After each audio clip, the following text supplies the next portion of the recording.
Good morning, Steven Special Podcast viewers. This is Steven, and I'm here with my good friend. Arnie Hernandez. And welcome to episode number 4. So, viewers, I have Mr. from San Diego, California. I'm super jealous because, man, you guys got a lot of great beaches. How's it over there? Like, is it's hot, humid? I mean, it's starting to get a little hot. I mean, June. I mean, you'll see some cloudy days. Some days you'll see really hot days. But this is what they call the gray June because literally you see a lot of clouds. But then when it starts again July, oh, you would not want to be here. It's toasting over here. But still, I mean, since you're close to the beach, it'll be like an awesome experience. Literally, just like enjoying the view, the scenery, the feeling. It's amazing. It makes up for it. So. Oh, of course. I mean, hell, over here in Arkansas, it's just boiling and humid right now. It's insane. And I was planning on going fishing later today, but I'm like, do I really want to burn? I don't know. But viewers, I have Mr. Arnie here. He's also with the San Diego Young Republicans. Is that correct? Yes, sir. And what do you do for them, if I may ask?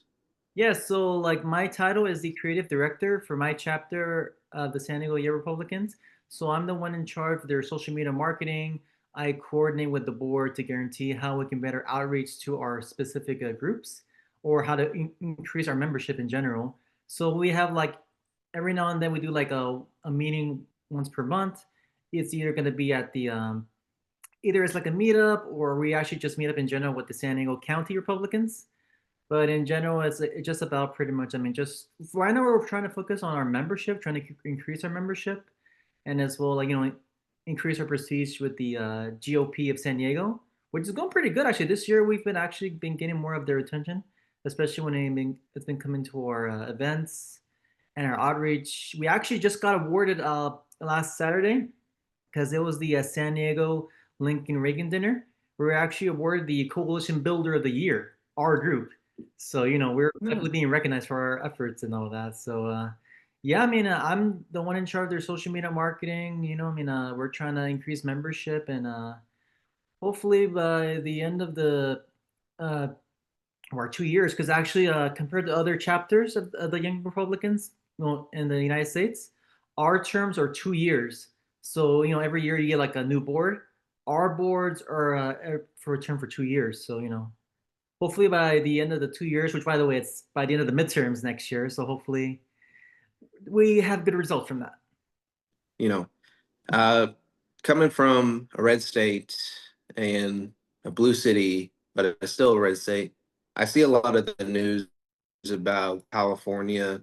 Um, Specifically the fact that I, to my knowledge, I thought that a lot of Californians are, Democrats, they're liberal in their viewpoints and everything else, but knowing you and some of the other people that I've met. And by the way, viewers, I did meet Arnie from America Fest 2024 in Arizona. That was the craziest time, like I said last interview. So that's how I know Mr. Arnie from.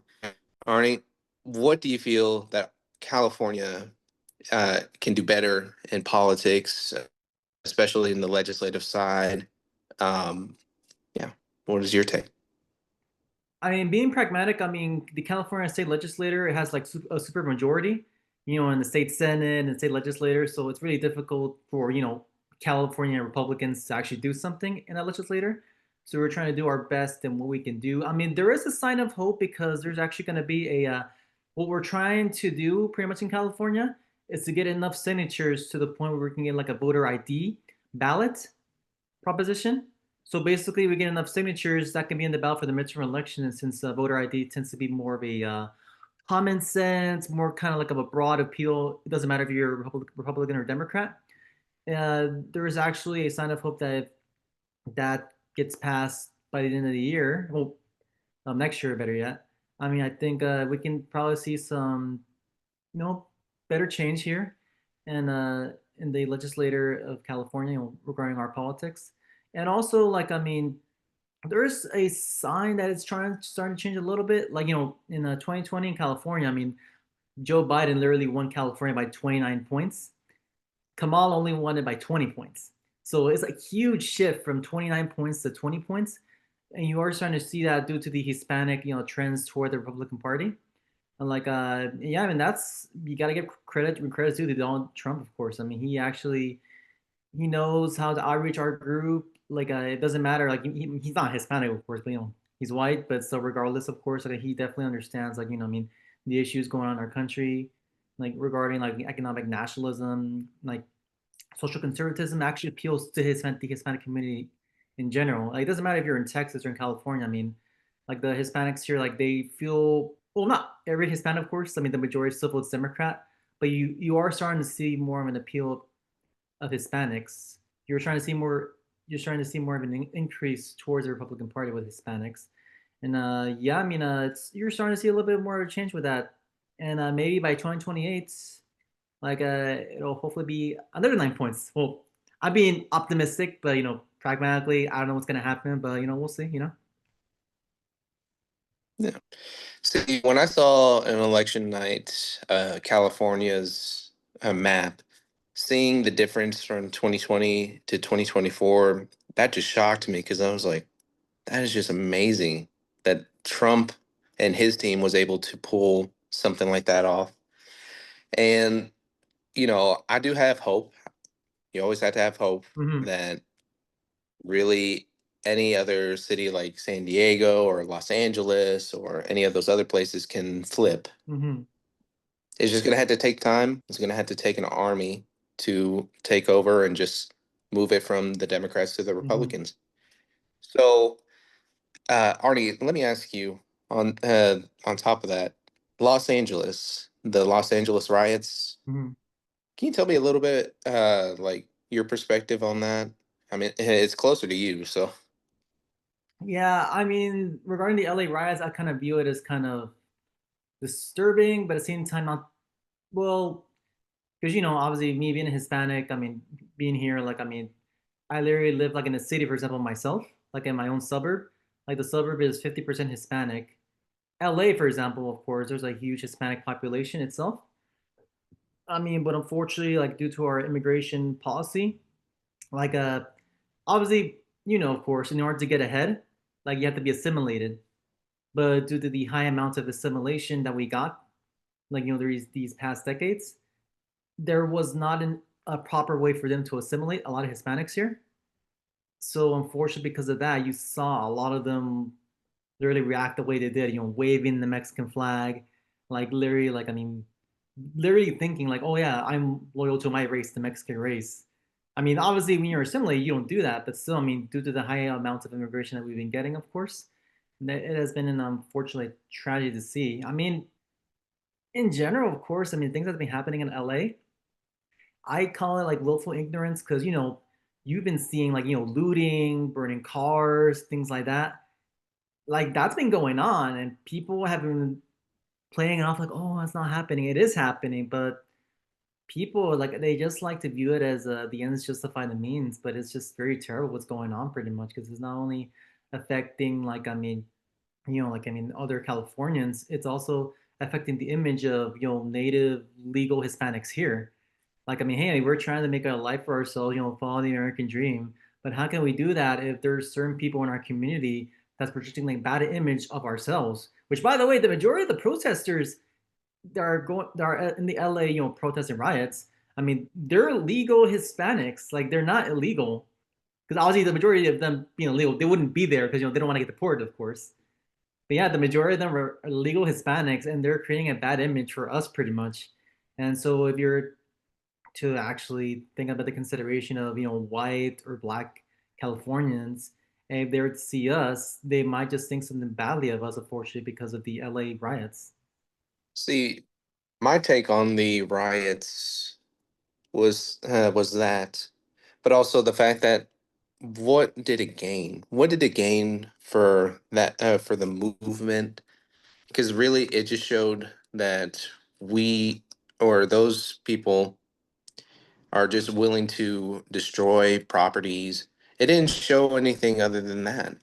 See, I totally agree about immigration reform, Hmm. and a lot of people keep telling me that Trump can change the laws, Trump can do all this kinds of stuff. No, he cannot change the laws. The only ones that can change the laws are going to be Congress and the Senate.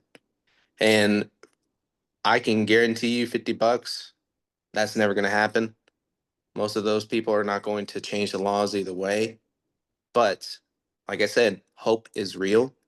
Hmm. And if we push hard for immigration reform and making it a little easier for people that want to be here, can be here, and not have like a, what was it, years upon years and money upon money to, you know, make their case to live here, you know? Hmm. So, that was just it was disturbing and very disappointing to see a lot of the LA riots, and especially to them looting businesses. I mean, what did it prove? What did it show? Nothing. Nothing. Yeah. Nothing, man.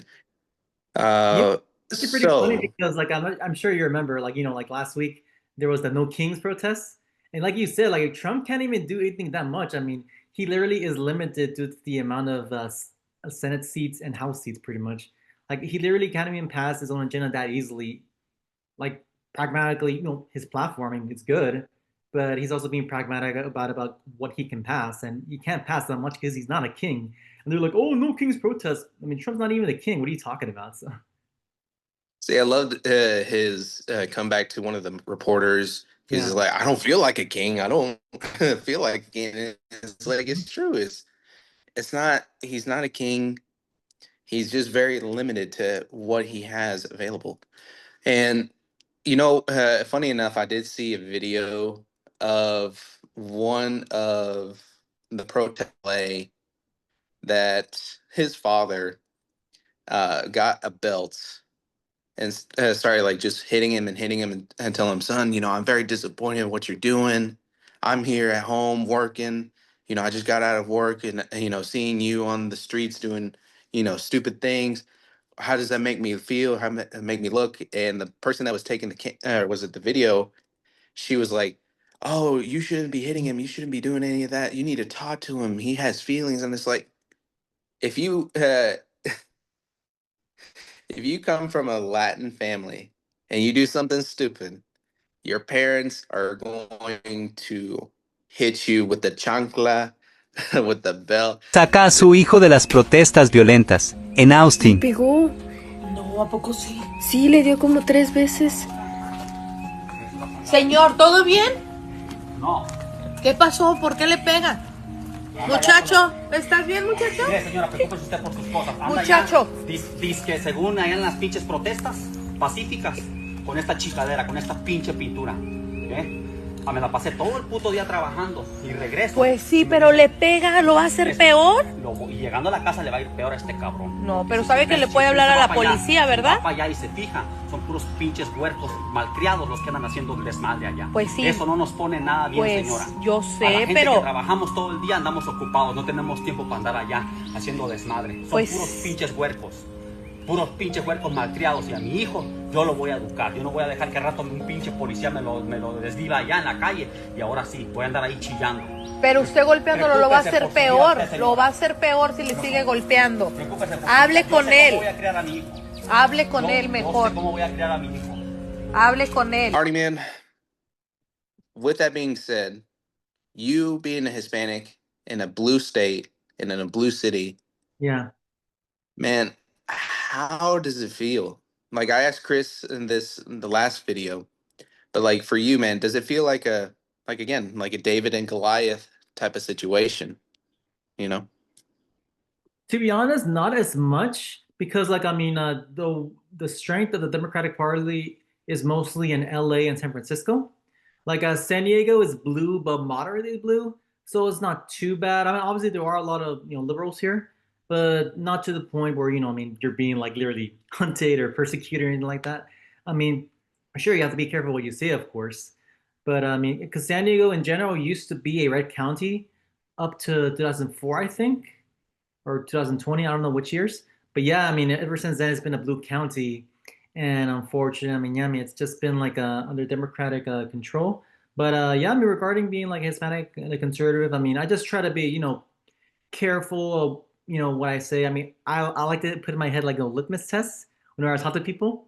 If they see certain things, like, okay, maybe I can say this to them, I'll say it. But when it comes to certain things, I mean, like, yeah, I mean, I just mostly keep my mouth shut. I mean, don't need to mention politics or, anything like conservative. I don't say anything.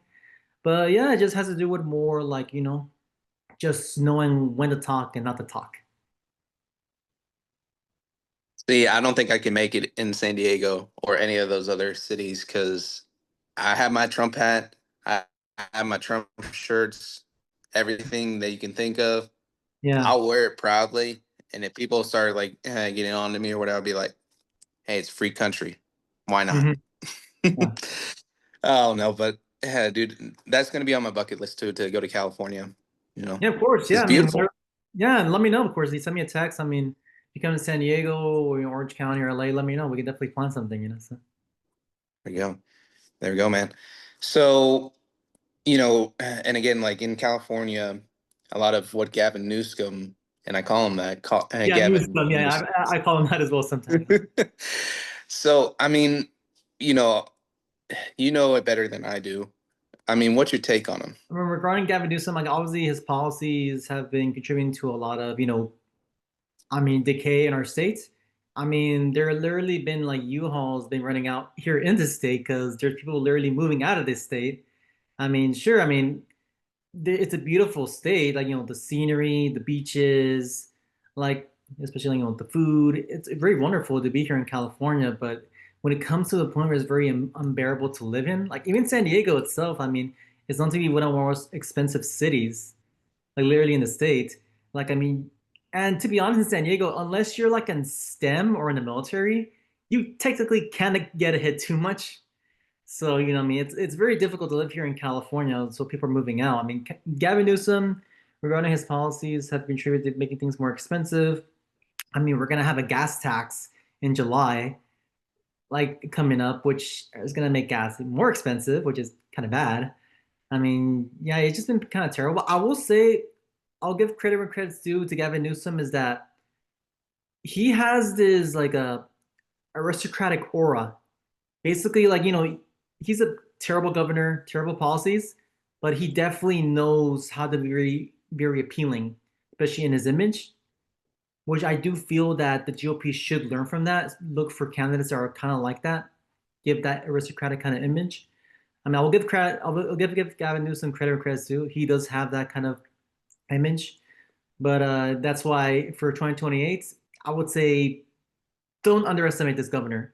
He's been reelected for 2 terms here in California. So I mean, this guy, I think he means business, and the GOP they should really like I mean, put their pants on and be aware that he could potentially be the president of the United States, which would be a tragedy because I'm in California.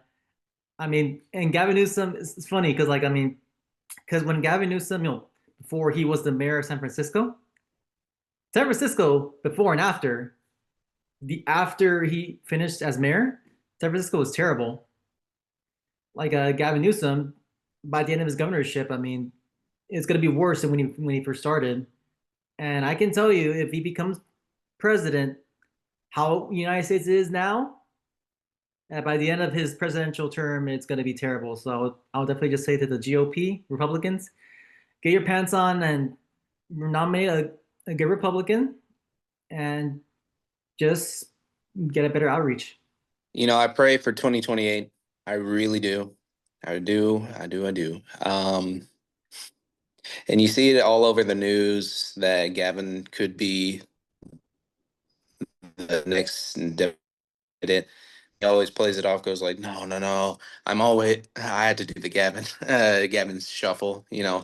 No, I'm not really the candidate. And it's like, no, we can see that you're trying to build something here. And it's like, you're not fooling anybody, you know. Mhm. Yep. Um, and especially to his responses for both the wildfires in LA and the LA riots. I'm just like, you know, People don't have a short-term memory issue. They're just willfully just wanting to say no, like we don't acknowledge it, or Gavin's a good guy, and it's like you just have to see for yourself that Gavin is not the guy. If he becomes president, I don't even know what's going to happen to.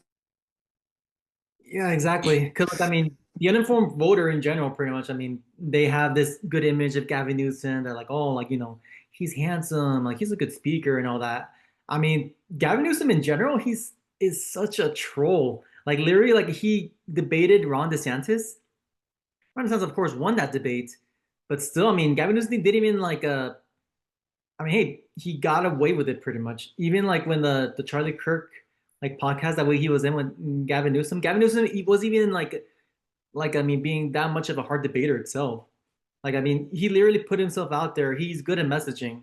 Other people don't understand about Gavin Newsom as well. Like not only does he have a good image, but he knows how to present that image very well of him. So that's why I said before. I mean, don't underestimate this guy. Yeah, and especially with that or what was it, that debate with Ron DeSantis. The fact that Ron just held up a sign or held up a poster of San Francisco and the many poop markers that he had. Oh Uh, my gosh. And then Gavin just laughing it off, going like, oh no, that just got me. I was like, man, checkmate. yeah, Checkmate on that. exactly. That's what I'm saying. Pretty much, Gavin Newsom. Like, he literally knows he can get away with it. That's the thing. I mean, you got to give credit too. Like I said, I mean, that guy. He's more serious than people give him credit for. So he's a terrible governor, but he knows something. So Yeah. So man, let's see here. What do you feel would be best to get more young people and more Hispanic people on our side? I mean, we talked about it just a little bit, mhm. but I just want to get more in depth into it, like I did with my last interview. No, yeah. I mean, so I'm a millennial.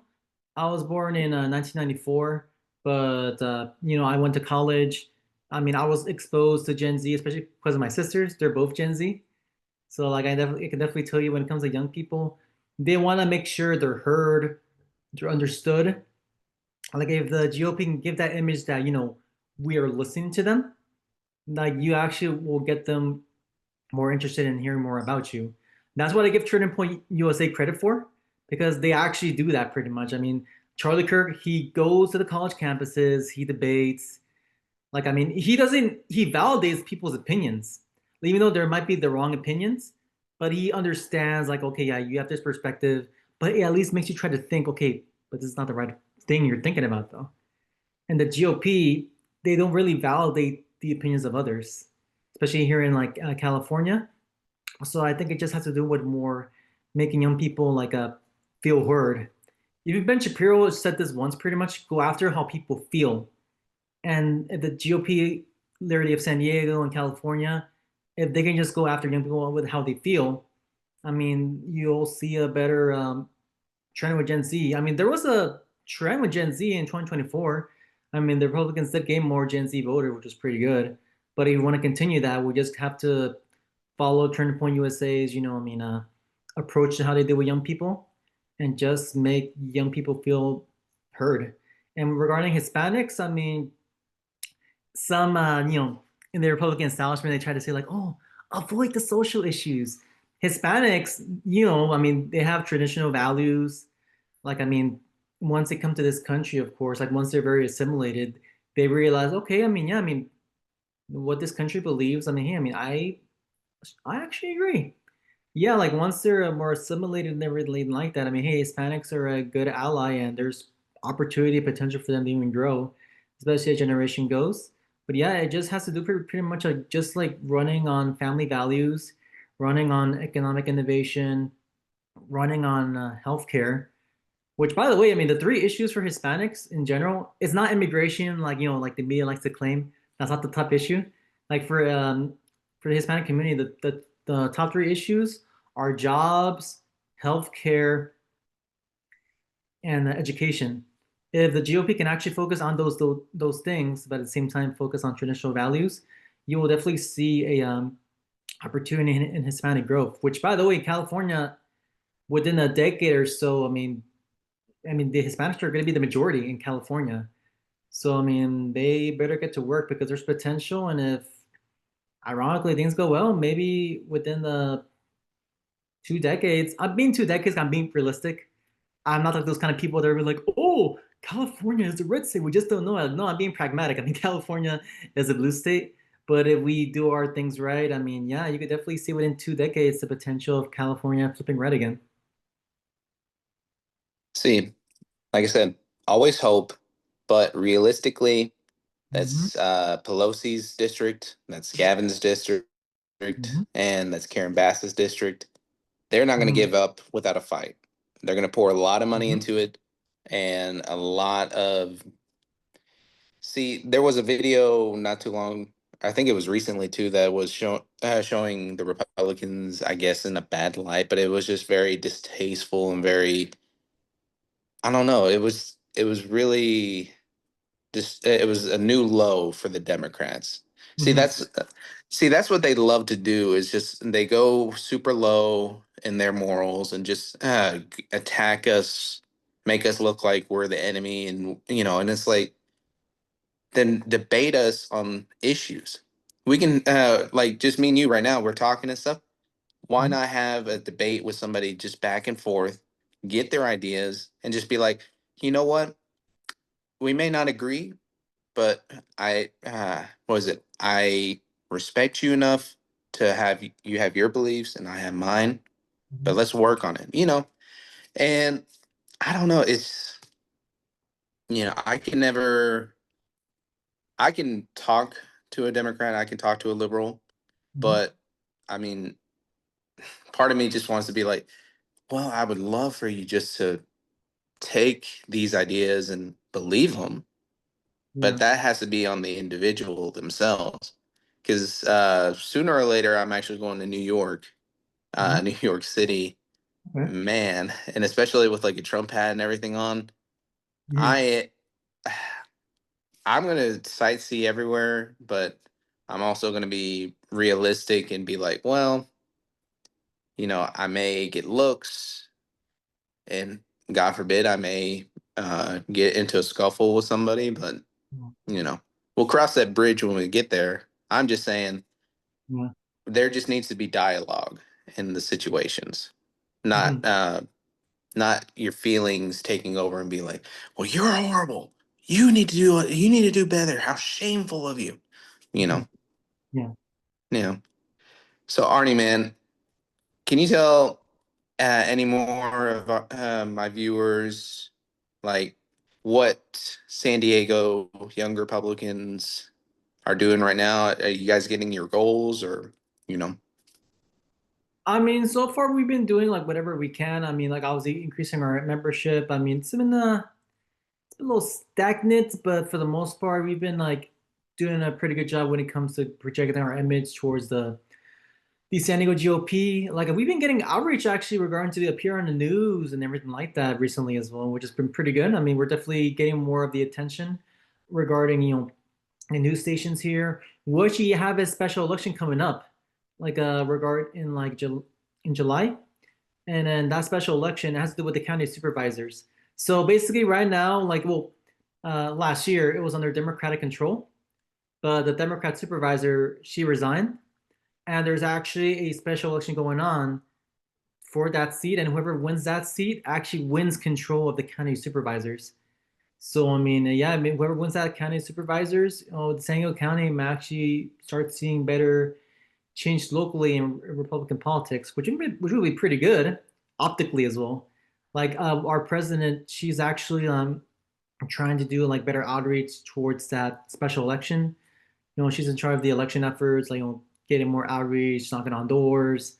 Like we're doing our part. I mean, whatever happens, happens. But I mean, yeah, I mean, we're just like doing our own part for the most part. For the most part, San Diego Republicans, like right now our age ranges, of course, are from 18 to 40. So obviously, we're trying to trying to focus on that age range, trying to focus more on that kind of membership. I mean, we've been getting more attention. I know that for a fact, though. I mean, like a couple of my friends, they joined, which is pretty good. So I mean, yeah, you're gonna see like potentially better results, hopefully by the end of our 2-year term, like I said. But we're taking it slowly. We're being pragmatic on what we can do at the same time, because we're all working. Everyone in San Diego Republican board, like I do my own thing pretty much for work. Everyone else has their own thing as well. So obviously, it's like a more of a volunteer kind of thing. We do what we can, like pretty much. I mean, when we have free time, meet up. But yeah, I mean, we're just like being pragmatic about it, and we'll be getting some results, like I said. But hopefully, by the end of our 2-year term, we might see better results. You know, so viewers, if you're in San Diego and you want to have a group or be a part of this organization, hit this man up. I'll put his information in the description below, his socials, everything that you need. Hit this man up. He'll get you in with the San Diego Young Republicans.